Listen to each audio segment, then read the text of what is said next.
At the Man Down Sports. As you can see from the thumbnail, Stephen A. Smith is again once a topic of discussion. Stephen A. Smith is once again on his book tour. I guess because he's doing a lot of appearances. I thought it was mainly because it was around Super Bowl time, but it looked like he's promoting his book because he's going on every podcast he can go on. So here's a clip from him on the Full Sin podcast about him just blatantly lying. Right, the last video I did, he was on one of the podcasts that I think that was set up at the Super Bowl. Right, so and he told another flat out lie about Kyrie. What was he saying? He said Kyrie would hold his own practices after Steve Nash cut the team loose from team practice. He told that lie. And here's another lie of him being exposed. It seems like everywhere he goes, he has to have something pressing or something hot or something, something that kind of starts conversation everywhere he goes. Like he's just a gossip girl all of a sudden, right? So I'm gonna play for you what this man said about Steph Curry, and he claimed that this is something that he was told by Isiah Thomas, which I got an issue with. I get more into it after I play the clip, but I definitely have an issue with if he was having a conversation off the record with Isiah Thomas in confidence. If Isiah did say something like this, I have an issue with Stephen A. Smith going and taking the liberty to going on someone's podcast to put that out just because he want to help get clicks or he want to draw some attention. The biggest issue I really have with this is the fact that Isiah Thomas came out and said it was a flat out lie. He never said it. So I'm gonna play with what Stephen A. Smith said on the Full Sin podcast, and then I'll come back with my commentary. I believe that Steph Curry is the greatest shooter God ever created. I think, yeah. 100%. Okay. I don't think that's an argument. You can argue that. Well, It's not not an argument. But I'm just saying we see him, whatever. Mm-hmm. So let me share a conversation with you that I had with Isiah Thomas. Isiah Thomas said to me one time, and he loves Steph Curry and thinks that Steph Curry is the greatest shooter ever, blah, blah, blah. He said if he was playing in our era, he would not have averaged more than 18 points a game. Okay. So, as you can see what's on the screen, you heard what Stephen A. Smith said. He said that Isiah Thomas told him that Steph Curry would not average more than 18 points a game in his era. And here it is, Isiah Thomas had to come right out immediately and tweet and say, this is false. I have always been extremely positive when I had spoke about Stephen Curry. Stop lying, people, with explanation mark. So he's coming out and just separating himself immediately and just totally away from that quote that Stephen A. Smith claimed was from him. And I just don't understand the motivation for Stephen A. Smith to go out there and push that out there. Even if Isiah said it, I don't even understand why he would go out, what the motivation is. But Isiah saying he didn't say it. So I would have to believe Isiah did not say it.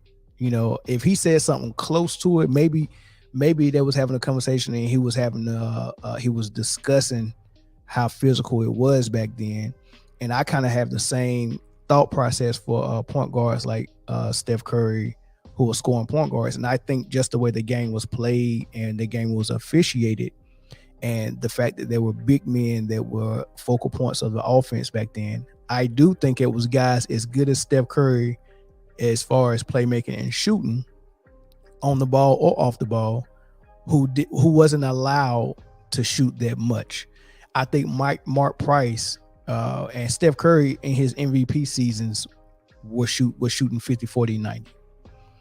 Mark Price shot 50, 40, 90 almost his whole career, right? That's how good Mark Price was. Without those knee injuries, Mark Price, I think we're talking about Mark Price more than we're talking about John Stockton. Mark Price was that good offensively, right? And he could do everything Stockton could do, but better, just flat out better, right? It was a reason why those Cleveland Cavalier teams was giving the Bulls a run for their morning with the GOAT on it, right? Because Mark Price was that good, right? But the way they played basketball back then, point guards like Mark Price, Rod Strickland, Mahmoud Abdul-Rauf, who could really score it and fill it up, were really asked to run the offense, and they really wanted to go through big men, right? So Mark Price, even though he probably was the best player on the team, that offense kind of ran through Brad Daugherty and then even Hot Rod Williams coming off the bench, right? Ryan Harper got his a little bit, so Mark Price was shooting a little bit less. He was running point guard more often, passing, setting the team up, and all that thing. So if anything, Isiah probably was describing how his numbers would have been different just based on how they're playing. But to come out here and say the physicality was so much, Steph Curry wouldn't be. I mean, just the way he said it, and you can go to listen to the full podcast. It's the Full CN podcast, and he went on this long, drawn out explanation on why Steph Curry would be getting beat up going across the middle, and why he would be tired, and why he wouldn't be conditioned enough after all that beating he taken, and how his shooting would have been affected by the physicality, and he wouldn't have been able to release. Just all this stuff he's saying, and I know Isiah Thomas didn't say it, because it don't even sound like something a basketball player would say, right? So it was just crazy. But before I end it, since Stephen A. Smith seemed to have a pattern of going out there reporting falsely, I just want to draw your memory back to when he falsely reported something that came from Ballsack Sports, and he went on ESPN and perpetuated that lie.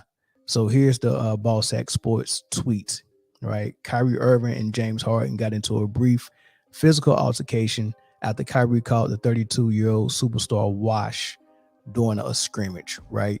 And so when James Harden first requested that trade, everybody was trying to figure out what was going on, and everyone was blaming Kyrie Irving and saying James Harden was trying to get away from Kyrie Irving, and they wasn't putting any accountability on the fact that Steve Nash was incompetent, and so was Sean Marks and Joe Tsai. James Harden realized that and was like, I'm out of here, man. I mean, because what I really think happened is like, we need Kyrie Irving to win. Y'all constructed this team. Y'all got rid of a lot of pieces and a lot of draft picks to bring me over here. And a big three is the only way this is going to work, because we have a depleted bench. So we're going to need a big three to get this done. And knowing that we needed that, you're going to risk suspending Kyrie Irving because he's not going to get the vaccination, when we could have had him for 41 games, at least for the season. And it would have been more than that, because had they not suspended Kyrie Irving and he only played the away games after the All-Star break, or was it before the All-Star break? It might have been before the All-Star break. The mandate got lifted. So instead of them letting Harden get traded and then letting Kevin Durant get hurt before you bring Kyrie Irving back, he could have been there the whole season. Maybe Durant don't get hurt, and maybe Harden don't ask for a trade. Like that's how fidgety that was, and they wanted to put the blame on Kyrie Irving. However, this Ballsack Sports tweet is fake. It's a fake story. Listen to Stephen A. Smith on national TV on ESPN. Especially when Kyrie looked him in the face, according to reports, and told him, "You washed up."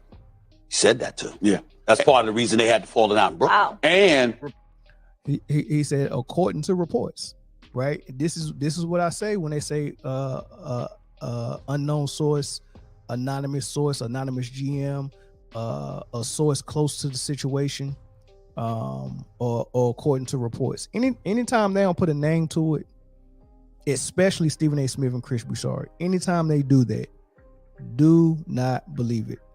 Do not believe it, especially if it's something that just causes drama, because they need that drama to get clicks and ratings on ESPN and on their shows. That's what it's all about. It's about that drama, right? So he would rather go out there and push that false story with Magic Johnson on set, right? Magic Johnson was on set right there, a former player, a Hall of Fame player, right? And he let that slide. You know what I mean? People got to stop letting that slide. He went out there and straight told a Ballsack Sports story on ESPN national TV. Right. So Stephen A. Smith have been Ballsack 2 or 3 times. Olden Polynice have been Ballsack 2 or 3 times. The story about Stephen A. That I did the video on last time about him saying Kyrie would hold practices after Steve Nash would cut them loose. Like, all this stuff is just false reporting. And half of it is coming from Ballsack. Right. I got a video on Olden Polynice. I'll link that in the description, or I might just have that as a suggested video after this one in. Olden Polynice, fake Ballsack story. They never came back and recanted. Now, mind you, these are on national syndicated radio shows and nationally televised TV shows where they're saying this. So this is going out to millions of people, not just in America, but millions of people also in other countries, Japan, wherever they got NBA, basketball, right? So many people is hearing this. So many people watch ESPN, but not enough people will watch a tweet from Ballsack where they can really go back and be like, oh, this is a fake story. Or not enough people is going to see Isiah Thomas tweet when he said that Stephen A. Smith was lying, right? No, not enough people is going to see this tweet, right? I see 2.6 million, but the amount of people that's going to see is more people watching than 2.6 million ESPN every morning throughout the nation and throughout the world, right? On top of the people that's going to be seeing the ESPN YouTube clips and people repost it on their Facebook and all this stuff. So people are going to see that more than they're going to see Isiah Thomas come out and say it was false. And the quote unquote journalist that Stephen A. Smith is or Odin Polynice is, they're not going to come back on the show the next day and recant that statement and say, I said something, I reported something falsely.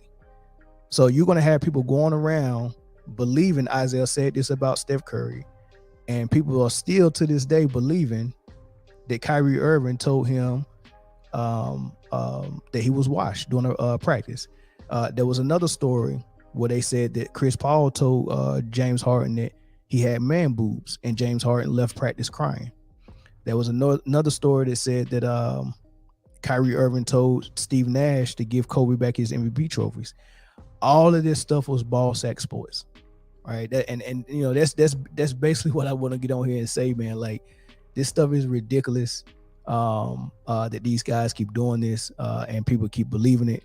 Check your sources. Don't believe nothing Stephen A. Smith says, man. He's just a drama queen, gossip girl that's just stirring up stuff for no reason, man. All right, so that's all I wanted to say about that, man. Leave everything in the comment section. Make sure you subscribe. Make sure you share this live as well.